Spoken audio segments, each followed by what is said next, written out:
let's touch base with Elisha in New York. Actually, Elisha, really excited to hear from you. Hi, it's actually Eilish. Eilish, I apologize. That's okay. Yeah, so I'm just calling in to talk about my experience.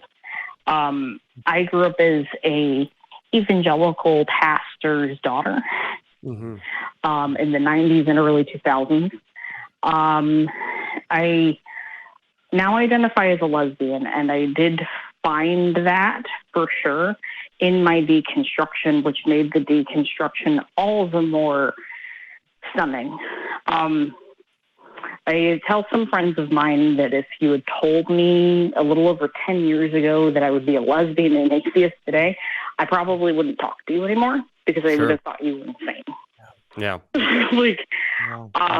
Because my mom told me that lesbians are women who think that they are men, and I can definitely tell you unequivocally I'm not a guy.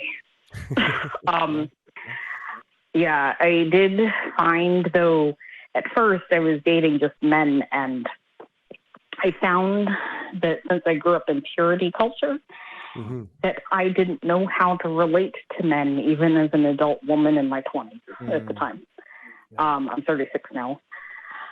I found that because of that, my interactions with men were very, very toxic. I seemed to sort of attract the worst I hear that. of people. Yeah, very toxic stuff. I spoke out about it before, actually. I did an interview last year with Talk Beliefs about my experience. And I find now that I've been out for about 12 years as a lesbian, that even though I know I'm a lesbian and that there's nothing wrong with that, and that there probably isn't a hell, but even if there is, it doesn't mean I'm going there, because it doesn't mean everything or anything I was told in church is true.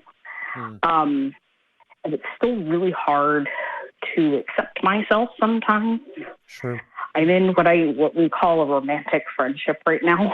Because I've also found in my post-deconstruction that the traditionalist Judeo-Christian ideas of romantic relationships and friendships are actually not the only way to do things. I identify as polyamorous as well.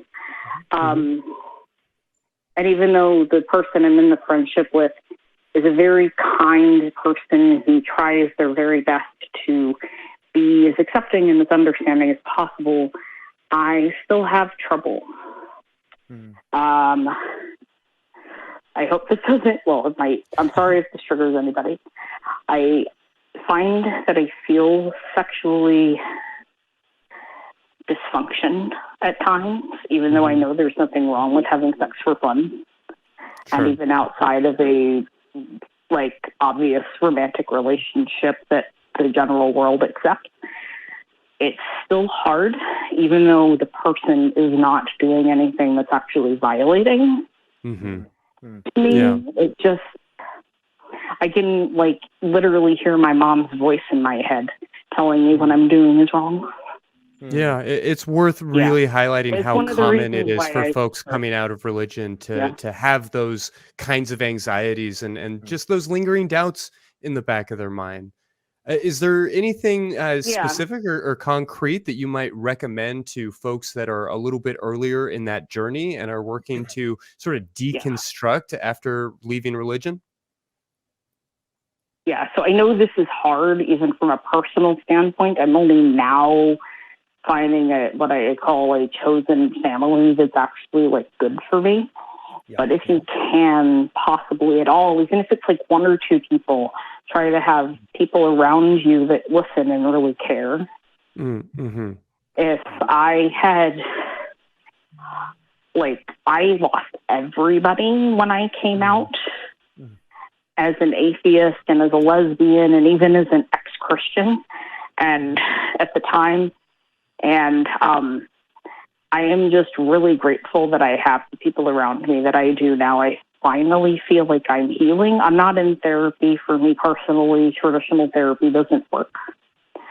I also can't afford it. But